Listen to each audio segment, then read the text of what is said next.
Hello friends, स्वागत है आप सभी लोगों का स्टडी पॉइंट में। ये हमारा उत्तराखंड जीके का वीडियो 6 है, जिसमें कि हम पौरव वंश या फिर पर्वताकार वंश के बारे में अध्ययन करेंगे। ठीक है, जिससे रिलेटेड अगर क्वेश्चन एग्जाम में आते हैं तो छूटने ना पाएँ। तो वीडियो शुरू करने से पहले आप चैनल को सब्सक्राइब कर लें और बेल आइकन को प्रेस कर लें ताकि नए वीडियो का नोटिफिकेशन आपको मिलता रहे। तो चलिए शुरू करते हैं। पौरव वंश, इसको पर्वताकार वंश भी कहा जाता है क्योंकि जो ये राज्य क्षेत्र था ये चारों तरफ पर्वतों से घिरा हुआ था। इसकी पौरव वंश की अगर हम बात करते हैं कि जिस टाइम पे भारत के बड़े भूभाग में हर्ष का शासन हुआ करता था, तो हर्ष की मृत्यु के बाद जो उनके अधीनस्थ राज्य थे उनमें एक अव्यवस्था का माहौल क्रिएट हो गया, अराजकता का माहौल क्रिएट हुआ। तो उसमें उस अराजकता के माहौल में ये उत्तराखंड भी शामिल था। तो जब तक यहाँ एक अराजकता का माहौल क्रिएट हुआ और इस अराजकता के माहौल का जो अंत था वो हमने 5th वीडियो में डिस्कस किया था कि कैसे किस तरीके से कार्तिकेयपुर राजवंश की स्थापना हुई और अराजकता के माहौल का अंत हुआ। तो उस हर्ष की मृत्यु और एक कार्तिकेयपुर राजवंश के बीच में एक वंश का जिक्र आता है कई अभिलेखों में, जिसको कहा गया है पौरव वंश या फिर पर्वताकार वंश। ठीक है, इसकी जो पुष्टि है वो हमें अल्मोड़ा के तालेश्वर से एक अभिलेख प्राप्त हुआ है, उससे मिलती है। इसके बारे में जो जानकारी है वो अल्मोड़ा के तालेश्वर अभिलेख से मिलती है। ठीक है, और इसका जिक्र जो हर्ष के काल में चाइनीज़ यात्री ह्वेंसांग यहाँ पर आए थे उन्होंने भी किया था, और उन्होंने इस पौरव वंश की जो राजधानी थी वो ब्रह्मपुर बताई थी। ठीक है, ब्रह्मपुर बताई थी, जिसको कि उन्होंने चाइनीज़ लैंग्वेज में पोलीहीमोपुलो कहा था। ठीक है, तो इस तरीके से हमें अल्मोड़ा के तालेश्वर से जो अभिलेख प्राप्त हुए हैं वहाँ पर एक पौरव वंश और पर्वताकार वंश के बारे में, उसकी बहुत सारे राजाओं के बारे में जानकारी मिलती है। उसमें जो प्रमुख जो राजा हुए हैं उनके नाम बता रहा हूँ मैं, जैसे कि विष्णुवर्मन प्रथम हुए हैं, वर्षवर्मन हुए हैं, अग्निवर्मन हुए हैं, द्वितीयवर्मन हुए हैं और विष्णुवर्मन सेकेंड हुए हैं। ठीक है, तो विष्णुवर्मन सेकंड के बाद किसी भी राजा का कोई कहीं से उल्लेख हमें नहीं मिलता है, जिससे कि हम ये कह सकते हैं कि भाई पौरव वंश का अंत विष्णुवर्मन सेकंड के साथ हो गया होगा और यहाँ पर नए वंश यानी कि कार्तिकेयपुर राजवंश की स्थापना हुई होगी। ठीक है, तो इस तरीके से ये राजवंश रहा है, जिसकी जो तालेश्वर अल्मोड़ा में है वहाँ से जो अभिलेख प्राप्त हुआ है उससे पौरव वंश के बारे में जानकारी मिलती है। कई बार क्वेश्चन इस टाइप से पूछा जा सकता है कि पौरव वंश जो शासक थे विष्णुवर्मन प्रथम, वर्षवर्मन, द्वितीयवर्मन, अग्निवर्मन, विष्णुवर्मन सेकंड, तो ये किस वंश से संबंधित है? तो पौरव वंश से संबंधित है, जिसका जो काल है वो हर्ष की मृत्यु के बाद और कार्तिकेयपुर राजाओं के बीच के टाइम में रहा है। ठीक है, तो इनकी जो राजधानी थी वो ब्रह्मपुर बताई गई है, जिसको कि चाइनीज़ में पोलीहीमोपुलो कहा गया है। ठीक है, तो इस टाइप से जो विष्णुवर्मन सेकंड थे उनकी मृत्यु के साथ ही इस वंश का अंत हो गया होगा। ठीक है, तो इसके साथ ही हम इसके जो शासन व्यवस्था थी पौरव वंश की उसके बारे में थोड़ा अध्ययन करते हैं, ताकि इससे रिलेटेड अगर क्वेश्चन एग्जाम में आए तो छूटने न पाए। तो इसकी जो शासन व्यवस्था थी, इन्होंने उस टाइम के जो भारत में शासन व्यवस्था थी उसी शासन व्यवस्था को अपनाया है। जैसे कि वहाँ पर जो शासन का केंद्र होता है, सत्ता का के सर्वोच्च अधिकारी होता है वो राजा होता है, तो यहाँ पर भी सर्वोच्च जो अधिकारी थे वो राजा ही थे। ठीक है, और उनकी सहायता के लिए एक मंत्रिपरिषद होती थी। शासन व्यवस्था में राजा की सहायता के लिए एक मंत्रिपरिषद होती थी, जिसकी सहायता से वो विभिन्न कार्यों को किया करते थे। उसके बाद राजा बहुत सारे अधिकारियों की नियुक्ति करते थे जिनके काम अलग अलग हुआ करते थे। तो उनमें से कुछ अधिकारियों को हम यहाँ पर पढ़ते हैं, कुछ जो प्रमुख अधिकारी थे जिनके काम अलग अलग थे। कभी एग्ज़ाम में पूछ लेता कि ये पौरव वंश के उस अधिकारी का क्या कार्य होता है, तो उनके हम यहाँ पर टच करने का प्रयास करेंगे। सबसे पहले कोर्ट वो जगह थी जहाँ पर राजा अपने परिवार के साथ निवास किया करते थे। जैसे कि वर्तमान में 7 RCR या फिर राजमहल रहते हैं, तो इसी तरीके से उसको कोर्ट कहा जाता था, जहाँ पर राजा अपने परिवार के साथ निवास किया करते थे।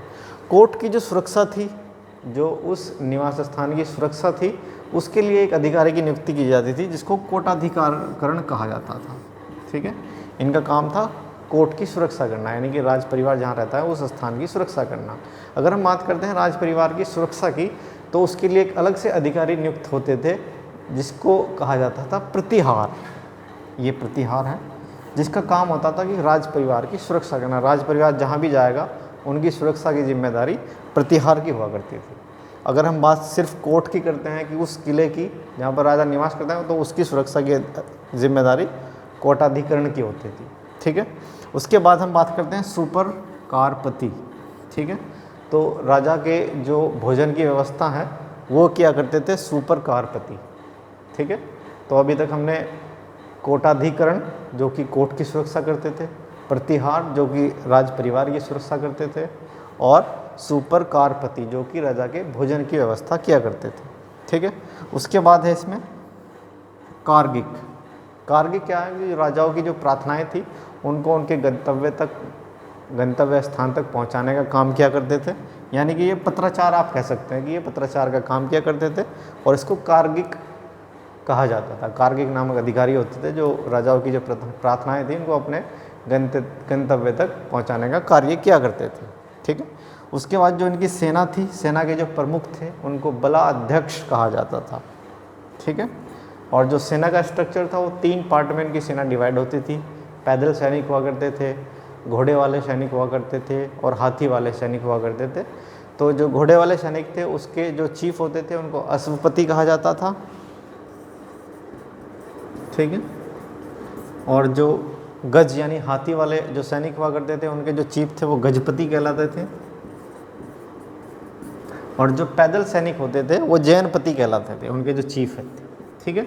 इस तरीके से 3 पार्ट में सेनाओं को डिस्ट्रीब्यूट कर रखा था, और उन सेनाओं के जो चीफ कमांडर होते हैं, जो मेन जो सेना के अध्यक्ष थे, उनको बलाध्यक्ष कहा गया है। ठीक है। तो इस टाइप से इन्होंने अपनी सेनाओं को, शासन और प्रशासन को संगठित कर रखा था। इनका जो मेन आय का जो स्रोत था वो भूमिकर था। ठीक है। मेन जो आय थी वो भूमिकर थी, और उस टाइम जो भूमिकर हुआ करता था वो 1/6 हुआ करता था उपज का। जितनी उपज होती थी उसको 6 पार्ट में डिवाइड करके एक हिस्सा राजा को टैक्स के रूप में देना पड़ता था, और भूमिकर को भाग कहा जाता था। ठीक है। भाग कहा जाता था भूमिकर को, और इस भाग यानी भूमिकर का जो कलेक्ट करने का जो काम करते थे उस अधिकारी को भागिक कहा जाता था, जो कि भूमिकर को कलेक्ट करते थे। ठीक है। और भूमि को 2 पार्ट में इन्होंने डिवाइड कर रखा था। एक जो भूमि थी केदार भूमि, और दूसरी थी सारी भूमि। ठीक है। केदार भूमि वो थी जिस पर सिंचाई की व्यवस्था होती थी, और सारी भूमि वो थी जिस पर सिंचाई की कोई व्यवस्था नहीं होती थी। ठीक है। और जो भूमि का जो मेजरमेंट है उस मेजरमेंट के 3 तरीके थे। एक था द्रोण वापम, ठीक है, दूसरा था हमारा खारी वापम, और तीसरा था हमारा कृत्य वापम। तो भूमि को मेजरमेंट जैसे अभी हम करते हैं मीटर में, सेंटीमीटर में, या फिर फिट में, तो इसी टाइप के ये मेजरमेंट था। द्रोण वापम, खारी वापम और कृत्य वापम। ठीक है। तो ये पौरव वंश इस तरीके से अपना शासन व्यवस्था को चलाते थे। एक बार हम रिपीट कर लेते हैं। तो वीडियो जब आप देखते हैं तो एक बार में देख के याद करना थोड़ा मुश्किल होता है, बार बार देखिए ताकि वीडियो जो है आपकी जो इससे रिलेटेड जो फैक्ट हैं एग्ज़ाम में आए तो आप उनको अटैम्प्ट कर पाएँ। तो पौरव वंश की जो स्थापना है वो हर्ष के और कार्तिकेय राजवंश के बीच के काल की है। ठीक है। इसको पर्वताकार वंश भी कहा जाता है क्योंकि ये पर्वतों से घिरा हुआ था, और इसकी जो राजधानी थी वो ब्रह्मपुर थी, जिसका वर्णन हमें तारकेश्वर अल्मोड़ा डिस्ट्रिक्ट में है, वहाँ से प्राप्त अभिलेखों से मिलता है। वो अभिलेख जो पौरव वंश के जो अभिलेख थे वो धातु, ताम्र और अष्ट धातु के बने हुए थे। ठीक है। तो इसके जो प्रमुख शासक हुए हैं वो विष्णुवर्मन प्रथम हुए हैं, द्युतिवर्मन हुए हैं, अग्निवर्मन हुए हैं, विष्णुवर्मन सेकंड हुए हैं। तो विष्णुवर्मन सेकंड के बाद किसी शासक का नाम इसमें नहीं मिलता है, तो इसके बाद ये अंत हो गया होगा। उसके बाद हम बात करते हैं इसकी शासन व्यवस्था की। तो सबसे सर्वोच्च अधिकारी राजा हुआ करते थे, मंत्रिपरिषद की सहायता से वो शासन करते थे। जहाँ पर वो रहते थे उसको कोर्ट कहा गया है। कोर्ट की सुरक्षा के लिए कोटाधिकरण नामक अधिकारी होता था। राजा के भोजन की व्यवस्था के लिए सुपर कारपति होता था, और राज परिवार की सुरक्षा के लिए प्रतिहार की नियुक्ति की जाती थी। ठीक है। और राजाओं की जो प्रार्थना है, राजा की प्रार्थनाओं को उनके गंतव्य तक पहुंचाने के लिए कार्गिक नामक अधिकारी होते थे। ठीक है।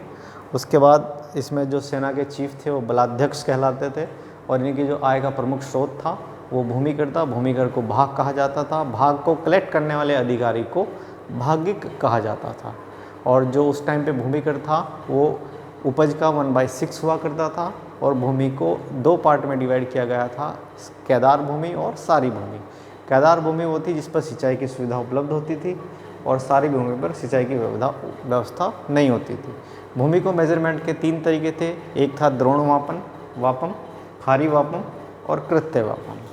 तो उम्मीद करता हूँ कि इससे रिलेटेड अगर फैक्ट एग्जाम में पूछे जाएँ तो आप अटेम्प्ट कर पाएंगे। अपने सुझाव दीजिएगा कमेंट बॉक्स में। Thank you.